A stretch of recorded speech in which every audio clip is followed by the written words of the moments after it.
Start.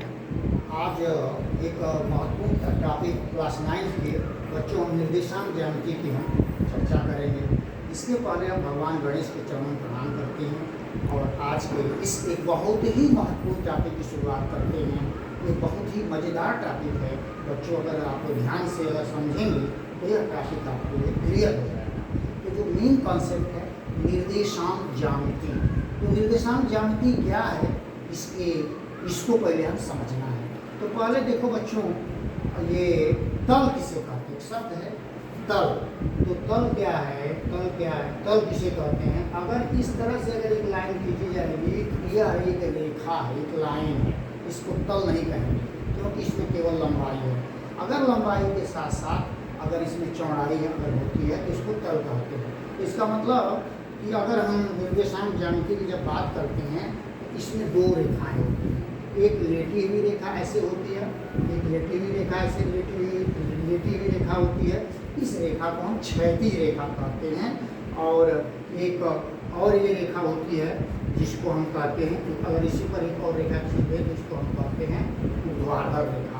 अब ये बन जाएगा, इसको हम कहेंगे कार्तीय तल या एक्स वाई तल।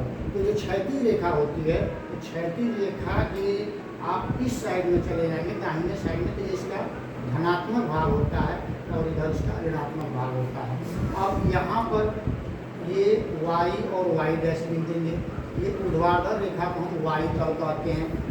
इसके ऊपर जो है ये धनात्मक भाग होता है और नीचे होता है ऋणात्मक भाग होता है। तो ये मैंने बताया कि ये निर्देशांक ज्यामिति में एक्स वाई तल किसे कहते हैं? एक रेखा होती है लेटी हुई रेखा, जिसको मैंने दिखाया इधर ओ एक्स और इधर दिखाया ओ एक्स डैश। तो ओ एक्स जो है एक्स अक्ष का धनात्मक भाग है और ओ एक्स डैश एक्स अक्ष का ऋणात्मक भाग है। और ओ वाई जो है उसी तरह से ओ वाई ऊपर की ओर ले जा रहे हैं, तो ओ वाई वाई अक्ष का धनात्मक भाग है और ओ वाई डैश जो है वाई अक्ष का ऋणात्मक भाग है। अब देखिए ध्यान दीजिएगा, अब ये दो रेखाएं एक पॉइंट पर ओ बिंदु पर एक काट रही एक दूसरे को। इस बिंदु को मूल बिंदु कहते हैं। इस बिंदु पर x का भी मान 0 होता है और y का भी मान 0 होता है। x का मान 0 होता है और y का मान 0 होता है। तो मूल बिंदु के निर्देशांक को हम 0 0 करते हैं। अब यहाँ से हम इसके दाहिने तरफ हम बराबर बराबर दूरी पर, जैसे ये यहाँ से मान लीजिए 1 2 3 4 5 6 7, यानी 0 से 1 के बीच की दूरी जो दूरी होगी वही 1 से 2 के बीच की दूरी होगी, 2 से 3 के बीच की दूरी, 3 से 4 5 ऐसे चलते जाएंगे। इधर एक धनात्मक होगा, जैसे इसको हम अंकित करते हैं 1 2 3 4 5 6 7 और इधर आ जाएंगे -1 -2 -3 -4 -5। तो ये एक्स अक्ष का धनात्मक भाग है और इधर ऊपर आ जाएंगे 1 2 3 4 5, इधर -1 -2 -3 -4 -5 -6। ये आपका ये y अक्ष ऊपर की ओर धनात्मक होता है और नीचे की ओर ऋणात्मक होता है। अगर मान लीजिए कि हम किसी बिंदु की स्थिति को स्पष्ट करते हैं, जैसे मान लीजिए कि कौन सा बिंदु किस कैसे स्थित है, जैसे ये हमने एक रेखा की, अगर हम ये बिंदु है, इस बिंदु के निर्देशांक क्या है? तो पहले इधर हम बराबर ये ओ से ओ बिंदु मूल बिंदु है, तो मूल बिंदु से 1 2 3 4 5 6 इधर 1 2 3 4 बराबर बराबर। अब यहाँ से एक हम परपेंडिकुलर लाइन खींच देंगे और यहाँ से भी एक परपेंडिकुलर लाइन खींच देंगे। तो ये जो परपेंडिकुलर लाइन है एक्स अक्ष पर 2 पर काट रहा है और y अक्ष पर 3 पर काट रहा है। तो इस बिंदु के निर्देशांक होंगे 2 और 3। अगर कोई बिंदु है उसके निर्देशांक अगर ज्ञात करना है, उस बिंदु से हम क्या करते हैं, x अक्ष पर एक लंब डाल देते हैं। स्टार्ट। तो ये बिंदु जो है 2 और 3 को हमने दिखाया कि जैसे अगर कोई बिंदु है, जैसे ये बिंदु था, ये इसके निर्देशांक क्या है, तो हमने एक लंब डाल दिया। ये लंब जो है आप देख रहे हैं कि x अक्ष पर अंकित बिंदु 2 पर ले जा रहा है और y अक्ष पर यहाँ से इसी बिंदु से हमने बिंदु डाला तो इस पर 3 पर जा रहा है। इसका मतलब 2 और 3। अब यहाँ ध्यान दीजिएगा कि चतुर्थांश किसे कहते हैं, इसको समझिएगा। चतुर्थांश क्या है, तो हम जैसे हमने ये क्या किया, ये 2 लाइन खींचा, यक्ष को यक्ष डैश और वायु वाई डैश। हमने बताया कि ये जो है यक्ष अक्ष का धनात्मक है इसलिए इधर, और ये यक्ष अक्ष का ऋणात्मक है। अब ये जो लंबवत रेखाएं, ये यक्ष अक्ष और वाई अक्ष दोनों जो है एक दूसरे को लंबवत विभाजन कर रही हैं, तो इसके 4 पार्ट हो रहे हैं। तो फर्स्ट पार्ट को कहते हैं फर्स्ट चतुर्थांश, इधर सेकेंड चतुर्थांश, इधर थर्ड चतुर्थांश, इधर फोर्थ चतुर्थांश।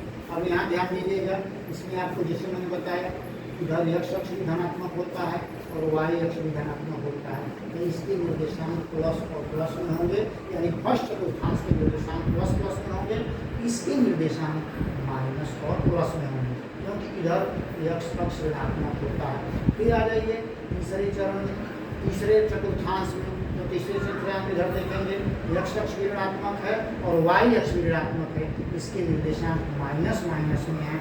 और इधर आप देखेंगे ये धनात्मक है और यक्ष धनात्मक है और वाई अक्ष ऋणात्मक है, तो उसको हम क्या कहते हैं, इसको हम कहेंगे प्लस और माइनस। अब हम क्या कहेंगे, भुज किसे कहते हैं। अब यहाँ ध्यान दीजिएगा, भुज क्या है, तो यक्ष अक्ष पर जो यक्ष अक्ष के जो निर्देशांक हैं उसको भुज कहेंगे और वाई अक्ष के निर्देशांक को कोटि कहेंगे। जैसे अगर हमको कहा जाए कि बिंदु 2 और 3 को हमको दिखाना है, तो ये यहाँ मूल बिंदु हो गया 1 2 3 4 5। इधर ऊपर आ जाइए वाई अक्ष पर, ये यक्ष डैश है, यक्ष और यक्ष डैश है, तो वाई अक्ष पर आ जाइए 1 2 3।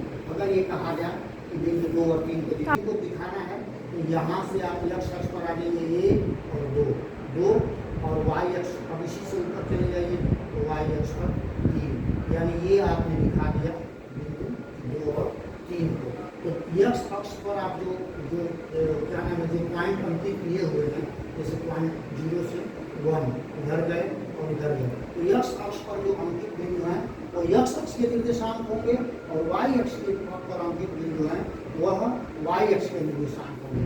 तो ये जो 2 और 3 है, अगर कोई बिंदु अगर कहीं स्थित है तो वह यक्ष अक्ष पर भी स्थित होता है और वाई अक्ष पर स्थित होता है। तो यक्ष अक्ष पर जो उसका मान होता है वो भुज कहलाता है और वाई अक्ष पर जो उसका मान होता है कोटि कहलाता है। तो 2 और 3 में भुज 2 होगा और कोटि 3 होगी।